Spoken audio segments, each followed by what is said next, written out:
বাংলাদেশ জাতীয়তাবাদী দল প্রতিষ্ঠা লগ্ন থেকে আছেন। আপনারা হয়তো তার অনেকে তার নাম জানেন, কিন্তু তাকে হয়তো অনেকেই চিনেন না। জনাব আয়েশা সরকার আজকে আমার পাশে বসা আছেন।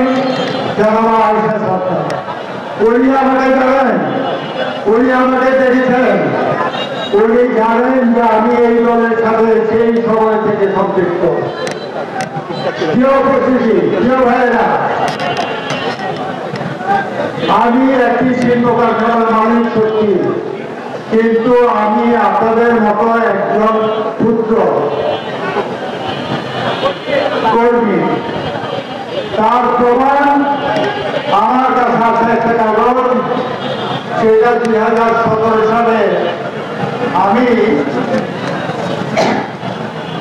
বিএনপির সদস্য পদ গ্রহণ করেছি। এটা নবায়ন করেছি 2017 সালে। কখন করেছি? 2017-তে। কারণ তখন 6,000 2009 থেকে 2024 পর্যন্ত কি করেছে আপনারা জানেন। যদি আমার মধ্যে কোনো ভয় ভীতি থাকতো, কোনো শঙ্কা থাকতো, যদি কোনো লালসা থাকতো, কোনো দোষরের রাস্তাঘাটে গিয়ে বসার অভ্যাস থাকতো, তাহলে এই কাগজ আমি গ্রহণ করতাম না। এই কাগজের আগের যতগুলো কাগজ আছে, আমি হয়তো কোনো বড় পদধারী না। আমি আপনারা যারা এই জায়গায় হাজার হাজার মানুষ আছেন, 10,000-এর উপরে মানুষ এই জায়গাতে আছেন, আপনাদের মতো একজন কর্মী মাত্র আমি। আপনাদের সাথে আছি, মাঝে আপনাদের সাথে আছি। আমাকে এইবার নবায়ন করা হয় নাই। আমি জনাব তারেক রহমান সাহেবকে বলেছি যে আপনি আমারটা নবায়ন করে দেবেন। আমাকে কথা দিয়েছেন। আমি এতগুলো মানুষের সামনে বললাম, আল্লাহকে হাজির নাজির করে বললাম, আমি ওনাকে বলেছি যে আপনি আমারটা নবায়ন করে দিবেন। উনি বলেছে আমি লন্ডনে বসে রেখে দিতে পারবো না। বলছি যে যখন বাংলাদেশে যাবেন তখন আপনি নবায়ন করে দেবেন, আপনার হাতে দিবেন। আমি বলে দিয়ে যাব। জালালাজি পরিবার বলতে কি বোঝায়? জালালাজি পরিবার বলতে যা বোঝায়, আজকে জালালাজি পরিবারের তৃতীয় প্রজন্ম আজকে যে আয়োজনটা করেছে, যার তত্ত্বাবধানে আপনারা সবাই উপস্থিত হয়েছেন, যে সংগঠিত করেছেন আপনারা, আমার ছেলে আবুল কাসেম আশা, আমি আশা করবো তাকে দিয়ে আপনারা আগামী দিনে চলতে থাকবেন এবং সে আপনাদের ভরসা করে এগিয়ে যাবে। এটাই এটা তৃতীয় প্রজন্ম। প্রথম প্রজন্ম আজি জালালাজি আহমেদ, দ্বিতীয় প্রজন্ম আমি আবুল কালাম, আর তৃতীয় প্রজন্ম আবুল কাসেম আশা।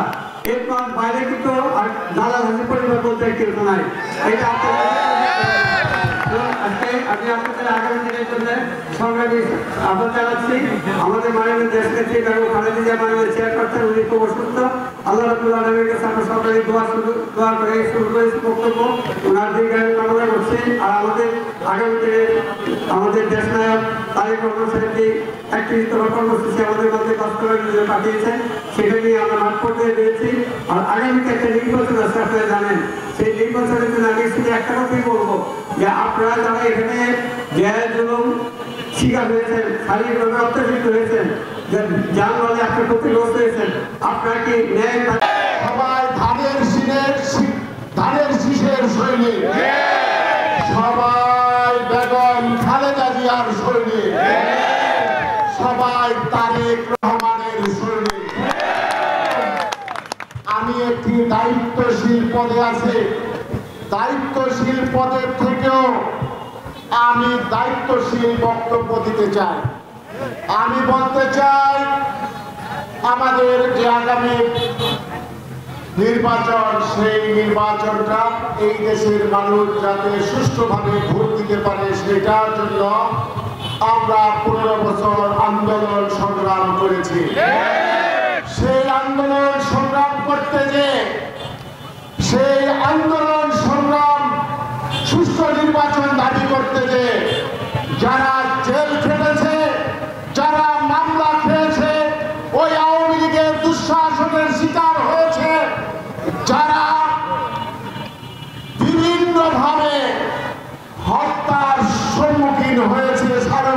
ভাবে নির্যাতন হয়েছে সেই নেতা কর্মীদের সমাবেশ হলো এটা।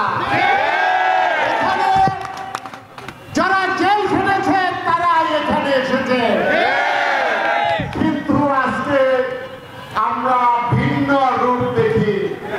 যারা জেল খাটিয়েছে, যারা নির্যাতন করেছে, তারা আজকে তারা ওই নির্যাতিত নেতাদের ফুলের মালা দিতে চায়, ক্রেন দিতে চায়। আজকে কথা বলার অনেক কিছু ছিল, সময় স্বল্পতা। প্রথমে বন্দরের যারা আজকে সবাই উপস্থিত আছেন তাদের কাছে ছোট একটি প্রশ্ন করব। আজকে আরেকটি সভা হচ্ছে না আমাদের বন্দরে, যেখানে কারা নির্যাতিত নেতাদের নাকি ক্রেস্ট দেওয়া হচ্ছে, এটা তো সবাই জানি নাকি? আপনারা বলেন তো, আমরা যারা বিভিন্ন মেয়াদে কারাভোগ করেছি, জেল জুলুমের শিকার হয়েছি, শারীরিক নির্যাতনের শিকার হয়েছি, আমাদের জন্য কি ক্রেস্টটা বেশি জরুরি, নাকি আমাদের নেতৃত্ব যে দিবেন, আমাদের অভিভাবক যিনি হবেন তিনি নিজে একজন জেল জুলুমের শিকার, একজন কারা নির্যাতিত নেতা আমাদের জন্য বেশি জরুরি? আপনারা দেখেছেন অনেকের এখন বিএনপির জন্য অনেক চিন্তা চলে এসেছে, অনেক মায়া কান্না চলে এসেছে। বিএনপি থেকে প্রাথমিকভাবে যাকে মনোনীত করা হয়েছে তার বিরুদ্ধে নির্বাচন করলে বা কথা বললে নাকি দলকে তারা সুপারিশ করবে আমার বহিষ্কার করে দেওয়ার জন্য।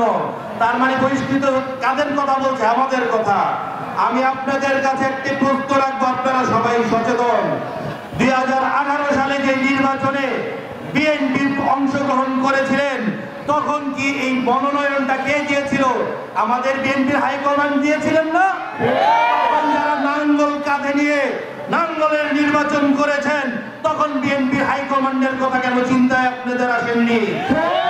সমস্যাটা কোথায় জানেন?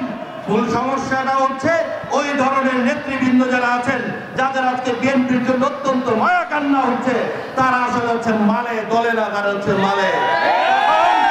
তখনও শিল্পপতি পছন্দ ছিল, কারণ ছিল মালে। এখনো তাদের শিল্পপতি পছন্দ হয়েছে, হয়ে গেছে, সব হয়ে যাচ্ছে মালে।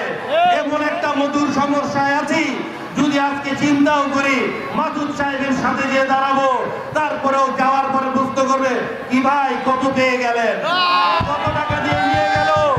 আজকে আপনি নিজের পার্সোনালিটি, নিজেকে আজকে আপনি কোন জায়গায় নিয়ে দাঁড়া করিয়েছেন?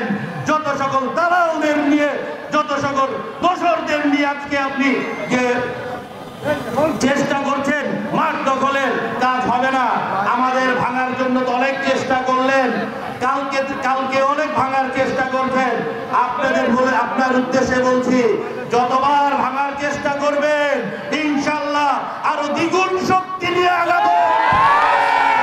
যতবার ভাঙার চেষ্টা করবেন ইনশাল্লাহ তার চেয়ে অনেক শক্তিশালী ভাবে